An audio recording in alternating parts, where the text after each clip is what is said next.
Hey there, Michael Griffiths here, founder of Referral Marketing Guru, and welcome to this week's Get More Referrals Today podcast. Today, big referral mistakes, things that are shooting you in the foot, things that you just need to stop doing right away if you are currently doing them. See, most of the time, getting referrals doesn't come down to this magic formula. It comes down to doing the same things consistently and not shooting yourself in the foot with these 4 big mistakes.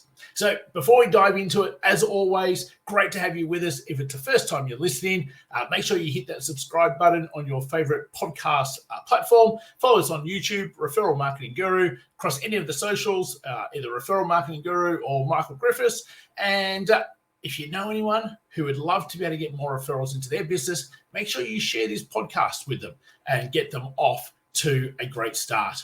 So let's get into these referral mistakes. And I think one of the first referral mistakes that I see most people make is actually understanding what actually is a referral. You see, we have so many different, thoughts on what a referral is. And we have this thing called a referral meter. See, most people in their what is a referral tends to be either this level 10 referral, where it's like, oh, I spoke to so-and-so and they really need what it is that you do, and I've told them all about you and they're excited to be able to talk to you and use your service. Level 10 referral. The deal's just about already done. And then you've got other people all the way at level 0 referral, where it's like, oh, I was speaking to someone and I got their card and here's their details, give them a call. And it's more like a connection than it is actually a referral.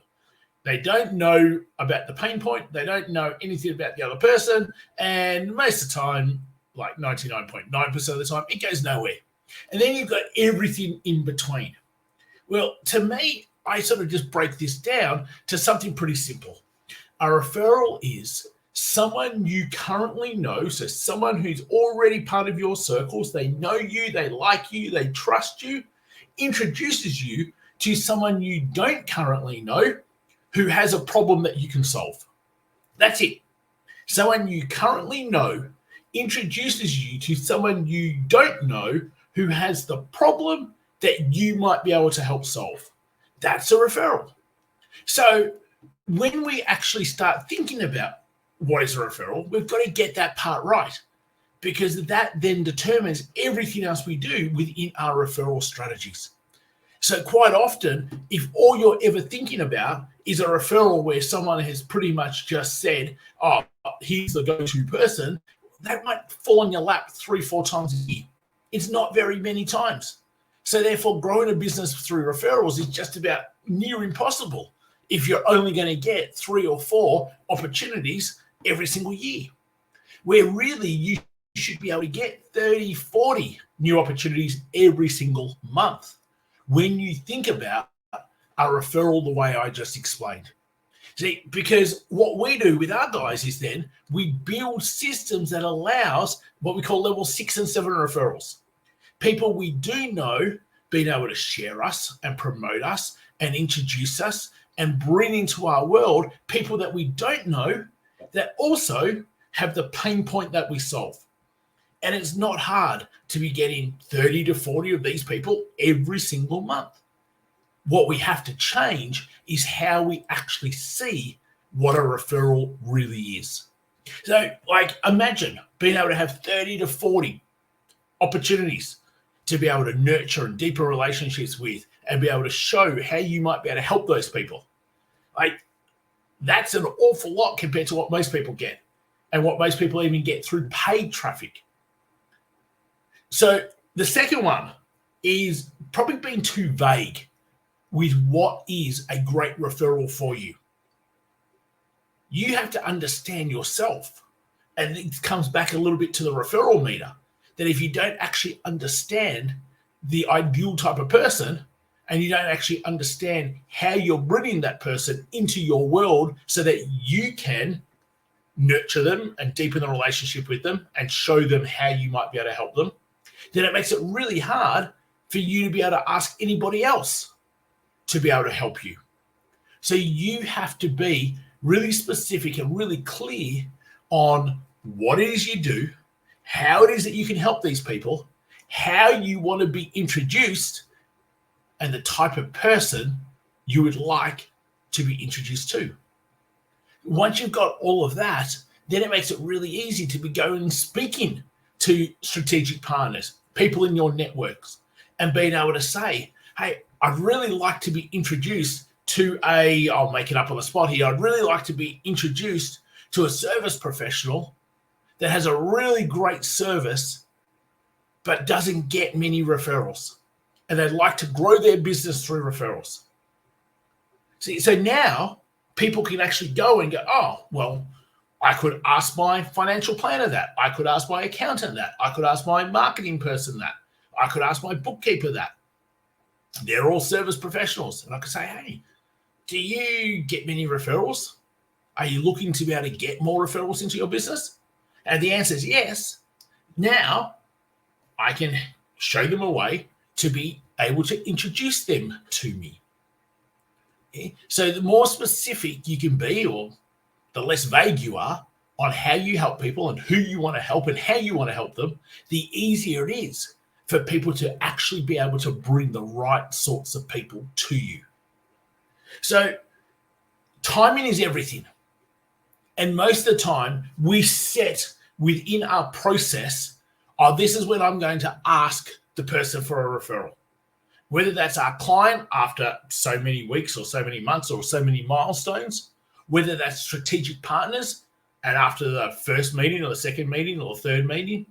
But we sort of have by clockwork this process. Like that's what we're being told to create this process. So therefore we ask, do you happen to know anyone, or can you help me find a referral for this, or whatever, however you go about asking. But we just tend to ask at the wrong time.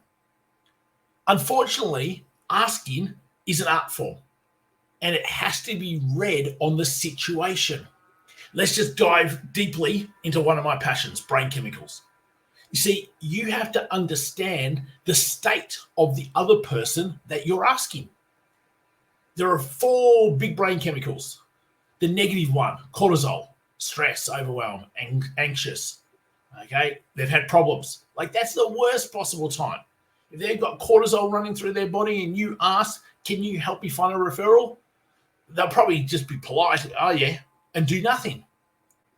Okay, you have to make sure you ask when dopamine, serotonin, or oxytocin is flowing through their mind and through their emotions, through their body. So timing is absolutely everything when asking for a referral. So think about what activities you can do. Think about catching up with that person. Think about the conversation. Think about how you're going to ask. That's going to ensure that one of the positive brain chemicals are flowing, because you're going to get a far better response. You're going to get a lot more yeses, I'm willing to help, than when doing it when they're in a stress state or an overwhelmed state. Now, for most people, they don't even think about the state other people are in because they're so internally focused on themselves. And it's probably one of the biggest things that shoot us in the foot is not thinking about when we ask and therefore the effect of asking. See, asking, you can follow any script whatsoever. It's actually not that important. The timing of when you ask is so much more important. It has so much more impact and bearing on the response and the opportunities you get than what you actually say. Okay? Most people never remember what you actually say to begin with. And it's just not important to them. It's how you say it, when you say it, where you say it, and how the mood they're in, the emotion that they're in, that makes actually all the difference. Okay? Focusing on the wrong people is the next big mistake. So if we quickly just run through here, we've got the first mistake of just what is a referral and understanding the referral meter. Second mistake, just being too vague in what you want, who you want, timing and how you ask. And then this last one is very much around making sure that you ask the right sorts of people. It amazes me how many times I can talk to someone and say, so who's a great strategic partner for you? Who's the person who might be able to pass your referrals? And the other person will have no clue. They've never thought about it. Well, where do you think referrals are going to come from? It's probably why the majority of people in business, and to me, this is really scary, that the majority of people in business think referrals come from your clients. And yes, that is one place they come from, but it's 1 out of 3. Referrals come from your networks, from your clients, and from strategic partners, people who have the same clients you have and don't compete with one another. So if you don't have the right sort of people in your networks, the people who also have the same sort of clients as you, if you don't have clients that have the right sorts of people, like there's no point asking a client if they don't work with the same sorts of people like themselves. There's no point asking your clients if they don't have the circles of the type of people you want to work with. So that's why strategic partners are so important, because they're easy to go and find. In fact, it's what we build for our guys every single day, is a strategic partner network. So then they can create opportunities with people who have the same sort of clients that they have. And now they can get those level 6 and 7 referrals that we talk about all the time. Okay? So wrong people, being too vague, asking at the wrong time, you can see how they all sort of start linking together here. The dots start joining up. Okay? Not actually grasping what actually a true referral is, and therefore you shoot yourself in the foot and you don't get anywhere near the amount of opportunities that you should. See, getting referrals isn't actually all that hard. It needs a system. Underneath the system are processes, and it needs a different way of thinking. It's why we love this limbic advantage that we talk about, where it's really focused on human behavior, human relationships, brain chemicals. The limbic part of the brain versus the logical, boring cortex part of the brain, green brain, red brain.